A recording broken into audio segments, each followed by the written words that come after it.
Hey guys, welcome to our channel. I'm Nigel Michael Cruz. I'm a medical student and I completed my second year in December 2022. And I'm Sharon Millicent Wagner and I just finished my first year. We both are students of Bogomolets National Medical University, which is situated in Kyiv, Ukraine. And we both currently live in United Arab Emirates, and we both completed our schooling here as well. And in today's video, we're going to talk about how did we land up from the United Arab Emirates to Ukraine. Why did we take admission there? I think the first point that we focused mainly was the fee structure was a very affordable structure, which was very good for us, and they were giving us a great package. Also, we had many friends from school that were taking admission in Ukraine in the same course, and we thought it was a great idea, and we took admission in Ukraine. We're also going to talk about how did we leave Ukraine, especially during the wartime, and what is our decision at the moment for our future. Are we going to take transfer, or are we planning to go back to Ukraine, what are the countries that we're looking into for transfer if we are opting for that. So do watch the video. So speaking about the evacuation, speaking about it right now is kind of scary as I'm thinking of it. I still remember the first morning at around 6, the seniors came banging on our door and telling us that Kyiv is under attack, and then we heard explosions outside, and that was scary, very scary. It was hard to take in at the moment because we never expected something like that to happen, and it doesn't usually happen on a daily basis, so it's something new to us. So it was kind of hard to take in. But then we started packing our stuffs, keeping our documents ready so that whenever the Indian embassy asked us to leave, we were ready to leave. But then I think a notice came out saying that to stay in your hostels for a few days until things are getting better, and then once that is done, you can move to the border. But then I think it took 4 to 5 days for that to happen. So in those 4 to 5 days, we just spent time going to our room, then from room going to the bunker. So he was in the 14th floor and I was in the 8th floor, and we had to walk down by stairs every time the siren was off. So as in it was on, like whenever we could hear the noise, we would run back, like carrying our documents in our bag, yeah. And we would run. We just go sit there for hours. And the situation there was also not that great. It was a nightmare. Yeah. Because it was not open for very long, and suddenly when they opened it, it was like dusty, and I have dust allergy, he has dust allergy, so it's like it's so difficult. We keep sneezing, our skin was burning out of, like we just didn't want to be there. Yeah. So this was our condition, like in those 3 to 4 days. The whole weekend we spent this way. And then we were running out of food, water, and the supply was cutting off in the supermarkets. So because of which we planned to leave the hostel the next morning. So we decided to move in groups, and we went walking around 40 minutes to the railway station, the closest railway station. And more than that, I feel.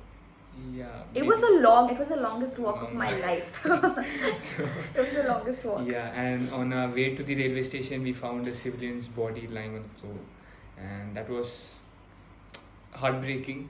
Difficult to digest. Yes. Because we saw like the body, and then we saw like a lady standing there and just staring at it with no emotion. We just wanted to it felt bad, yeah. But we had to move. We had to go to the station. Yeah. Then once we reached the platform, we were asked to just get into any train that arrives at the platform. So as soon as the next train arrived, we just jumped in, pushed everyone inside, and around 20 to 30 of us were standing in one deck, all packed, and we couldn't move around. We just stood in one position for 9 hours. People were this close to us. Yeah. Like we couldn't lift a hand, we couldn't move anywhere. Yeah. It was like that. Didn't use the washroom the whole 9 hours, just stood over there in one position.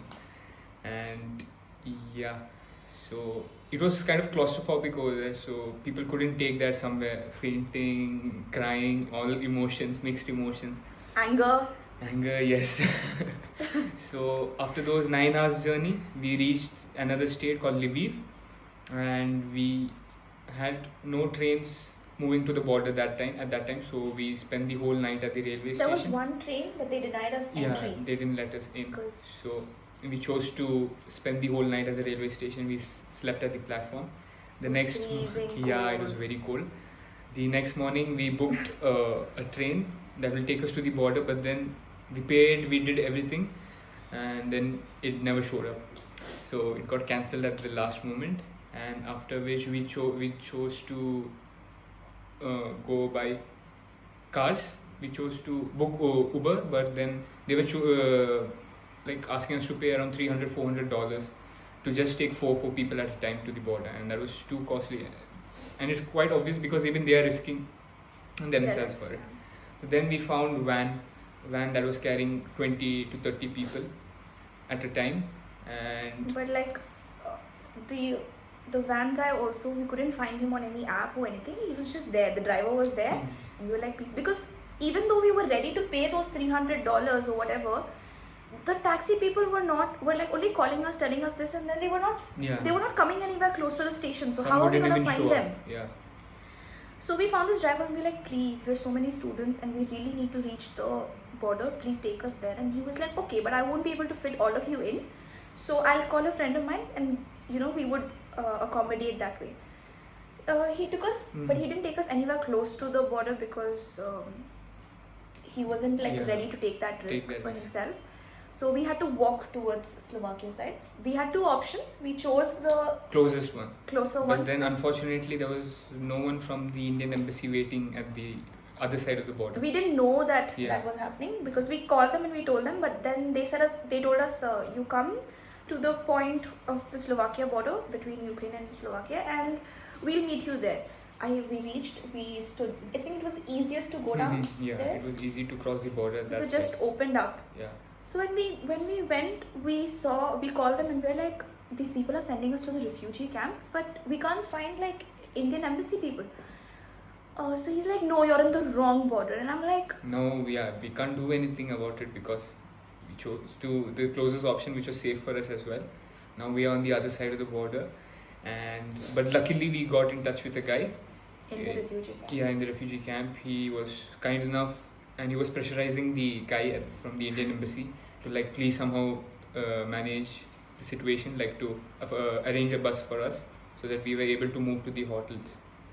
And that guy from Czech Republic, I think we were really grateful that we found him. Yeah. When the buses came, they took us to the hotel. A lot of problems happened in between. A group of our students were taken to the police station. Their passports were taken off and all that. It was a it was misunderstanding. Chaos. Yeah. So we reached the hotel and we spent 2.5-3 days over there. For me. 3 at the hotel until they arranged flights for us back to Delhi, and after that we came to Delhi, and the same night we booked flight back to UAE. And when we reached Delhi, that's when it hit us. We went through so much. We were like, because till we were in Ukraine, I think we wanted to be strong, so our brains weren't processing it. But even though the lack of proper food, but we still didn't want to process it. But when we reached Delhi, we were like, oh, now what are we gonna do? What now? What now? Then we came to UAE. Took us around 5 days from the time we left the hostel till the time we were back in UAE. It took us around 5 days to reach. And then when we reached UAE, we started online classes. After a few months, we had our vacations, and when the vacation started, it started getting more difficult.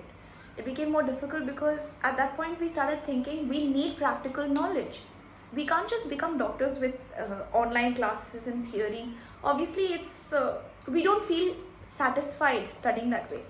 And then we got into a state of depression, anxiety. Anxiety was too much because we have a dream, we have the passion to follow and reach that goal that we have, but what is going to happen? It feels like our life is stranded at this moment.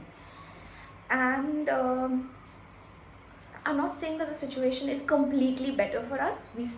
Ukraine classes have started. We feel a little bit left out at the moment because we're not joining those classes since we are planning certain things.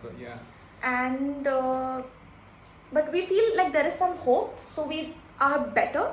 But at that point, till December, I think, the anxiety was too much. What to do now? What to do now? What to do now? Which country? I don't want to go through that war thing again. I don't even want to be evacuated anymore.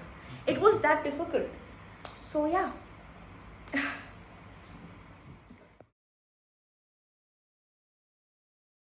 So the reason I'm looking into transfer is because as of now Kyiv is not safe, and though attacks don't take place on a regular basis, whenever it takes place it's dangerous, it's very destructive, and I would not want to go through the same situation again.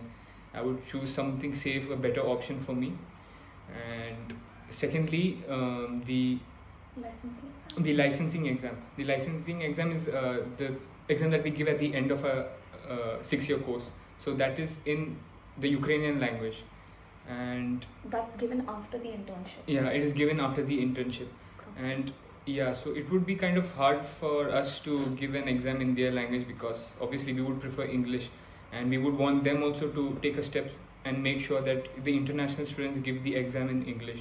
But as of now, they have not taken such measures, and we don't know when it would happen as well. So, but a country like Moldova, they are giving they have allowed the international students to give the exam in English. So I think that would be preferable over UK. Any EU country for that Yeah. basis. And then the internship program is around 1 to 3 years. So that is after the 6 years that we complete our MBBS degree. But the EU countries, most of the EU countries have a 6 years plan, which consists of the 1-year internship as well with it. So these are the advantageous points over why I'm looking into transfer. And same thing for me. So like the question comes up, why am I'm a first year student, and obviously as per the Indian Medical Council, NMC, if a student has started classes after November 18, 2021, then transfer is not an option for them. Because if they do transfer, then they cannot practice in India or appear for the licensing exam. But I'm still choosing transfer. It's because I have already paid so much. I've paid for a 6-year visa, I've paid for 6-year insurance, I've paid a whole year tuition fee. And not only about the payment, but also I have put in efforts for 1 year. I have given my best for this first year that I have studied. So why should I waste my year? And already because of NEET happening, I was denied admission in the summer batch. I was given the February batch. So I was already late for that admission. So I don't want to waste my year. I do not want to waste the money that I've already spent. So I said, why should I choose to write NEET again? That's not fair to me. I do not want to give NEET again, or I do not want to redo my year. So I am going to take transfer.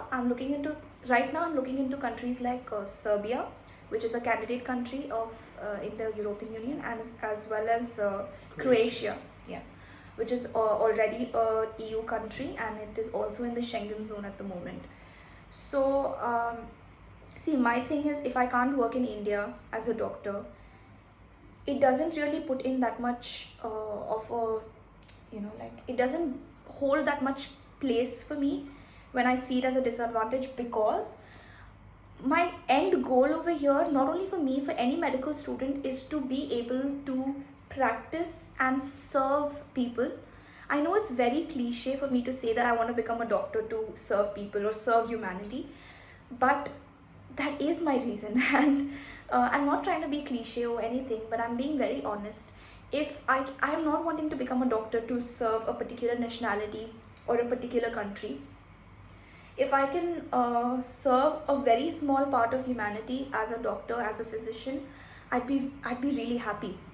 And so my main thing is, if I have to work, if I'm getting a job in any European country, or I'm getting a job in UAE, I'll be happy to take up that, and because I am reaching my goal in the end of the day, and I'm happy with that. So yeah, transfer is a good option for both of us. Yeah. And we've reached the end of the video with this. We told you all what we've experienced. We've given you all the pros and cons, and why we don't take, why don't I take that as a disadvantage. because we see a lot of advantages in choosing a new country, a safer country. And whatever it is, we will keep in touch. Keep in touch. We'll let you all know what we are moving ahead with, what is our plan, what are the procedures with whichever country we are choosing, and we'll keep you all updated. Yes.